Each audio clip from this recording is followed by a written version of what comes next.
in something like powerlifting, where I'm gaining more and more capability of applying superficial strategies, their stance tends to start to move out. So if you ever talk to a guy that's been powerlifting for 20 years, he goes, yeah, I used to pull conventional, but I'm much stronger in a sumo now.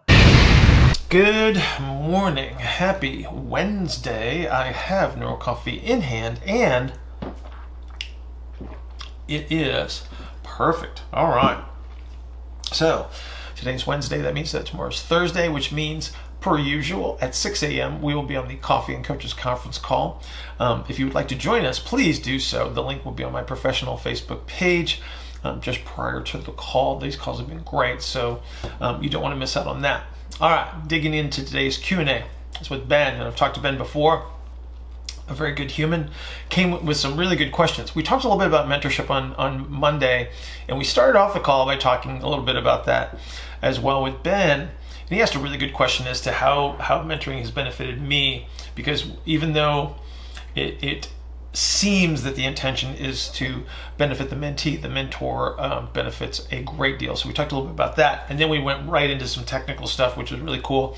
So we took the two wide and narrow ISA archetypes. We looked at some of the differences and similarities in regards to diaphragm position, helical orientation, what the benefits of training with or against the helical orientation. So that was actually a really, really good topic to cover. And then a little bit about training age and how some of your powerlifting technique may change the farther you get into training, and obviously as you make some progress, there's going to be some changes in your physical structure that we need to attend to. So this is a really good call, and thank you, Ben, for your questions.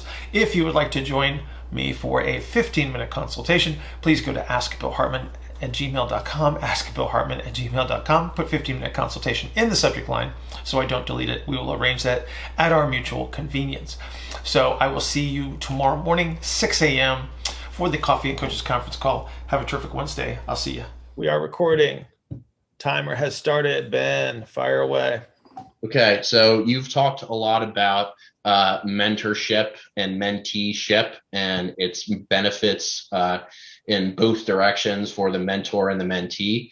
Yes. And I've had a lot of mentors just through the years that I've been studying this stuff and learning this stuff, and I've had positive experiences, I've had negative experiences, and I think both have been great for different reasons. But what I wanted to ask you was, how has your thought process in regards to being a mentor changed over the years, and what does that kind of look like now, and how has it helped you, in the rest of this sort of space of, physical therapy and training? Well, I think that the biggest change is that I get more experience every year, every call, every discussion, and every time that I answer a question. I get better at answering the same questions over and over again, and then I get asked questions that I wouldn't think to ask myself, which allows me to gain a different perspective. So that's how I evolve. So it's kind of funny because I had another call this morning that's very similar to your initial question as well, and it's almost there's this selfishness that goes along with the mentorships that I do, because I benefit as much as anybody from the relationship. So my ability to express myself, to express the ideas that I talk about, have improved dramatically just by doing this. So again, as much as I want to help everybody else, I want to get better too.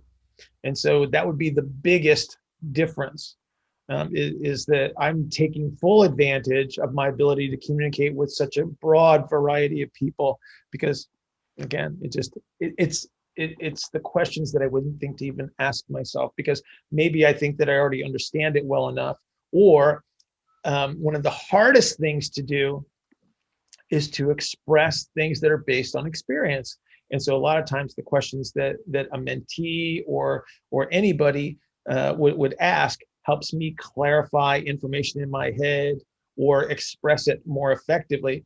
You'd be surprised how many questions would come up in an intensive that I've never asked myself, but answering them on the spot just gives these great moments of clarity as to what I really think or what I believe or what I understand.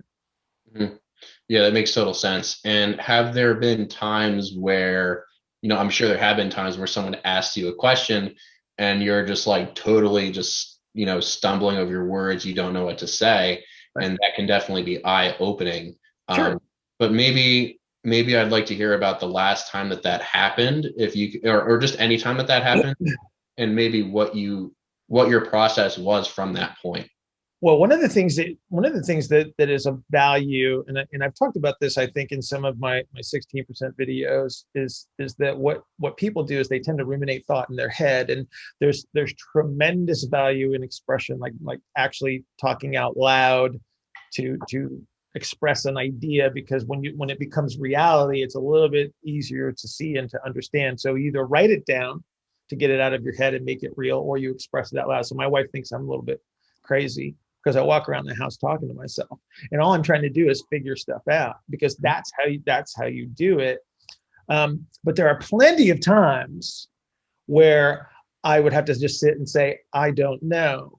The thing about having a lot of experience is you get to say, I don't know, but, or I don't know, and now, in opening the discussion in that way, it allows you to start to draw on other resources, right? Rather than just blanketing it with I don't know. I try to solve the problem then and there, just like you would if you were trying to figure something out on your own and you're seeking out resources. I'm doing the same thing, right? I have to follow the same process because I have to have access to information. I have to have filters just like everybody else does. But when you express it out loud, you sort of have greater access to all of those filters that you pass information through. And you say, well, what does it look like? Okay, is there something else that I've had experience with that this looks like? Okay, what happened under that circumstance? Does this apply in the same way? And if it does, how would that happen? Right? What are the constraints that I'm working within? So again, just by expressing these questions come up, and then you start passing it through more filters. It's by far the best way to learn something new when you can make that comparison. Like I said, it's one of the reasons why I do a lot of the things that I do from a selfish perspective, is that that when you teach something, you benefit just as much as the student does. Absolutely. Okay, awesome. So I wanted to switch gears here quickly, and talk about the two archetypes and the diaphragms relative to each archetype, and how that manifests potentially in different strategies specific to powerlifting. So an example would be, do you choose to pull sumo? Do you choose to pull conventional based on what you feel more comfortable with? Do you squat high bar? Do you squat low bar? Do you bench wide? Do you bench narrow? Those kinds of things. Yep. So I just want to make sure my thought process is correct in terms of the positions of each diaphragm. Yep. So both are relatively descended. Is that true? No. Okay. Let's start there then. Okay. So let's look at two extremes. Okay. All right. So you have the like a narrow archetype. So they are biased towards an expanded axial skeleton by strategy. Mm-hmm. Okay, so that's a breath in. They're expanded. They need to be able to exhale. Yep. Okay, so if I'm going to exhale and I have a descended diaphragm, that's probably bad news, right? Yep. Okay. So we have to understand that they are using an exhalation strategy. So why do they close the ISA in the front and keep it as such? Because that allows that diaphragm to ascend. It moves towards an exhaled strategy. Okay. Yep. Wide ISA is the exact opposite. Okay. So that's somebody that is biased towards squeezing and exhaling, and I need to breathe in so I don't suffocate. And so then they're going to actually pull the diaphragm downward into the descended position. Okay. Yeah. So you have to account for that. All right. What we're talking about, let's be very clear about what we're talking about. we're talking about the costal portion, okay? Mm-hmm. When we're talking about that diaphragm, Okay. okay? Mm. We have to be very, very specific. Okay. Because there are many pieces and parts. Yeah. So given that we're just talking about the costal diaphragm in that scenario, there's a whole other part of the diaphragm that's more posterior. Yes, sir. And so those will respond relative to the position or in relation to the sacrum. So if the wide has the nutated sacrum, right, they have the relatively ascended pelvic floor. Okay. And let's be really specific here. Anterior outlet. Yeah. Anterior outlet. It's concentric. Just say concentric. Just concentric anterior pelvic floor. Yes. I have a concentric costal diaphragm at the same time. Okay. And then the reverse would be true for the narrow sternal angle. Yes, I have an eccentric orientation of the costal diaphragm. I have an eccentric orientation of the anterior outlet. Okay. Cool. Yeah. Because people get carried away with the concept of ascension, descension. Yeah. And they think that that's the match. The match is the muscle behavior. Concentric and eccentric is the match. Okay. Yeah. That makes more sense. Yes, it does. So given those influences and those positions, how do you think that would play out in a powerlifting setting, in a setting where you have in a setting where you have an option to move your feet really wide or really narrow, or in a setting where you have your grip can be really wide or really narrow? How do you think those two positions relative to the archetypes would have a direct influence on those things?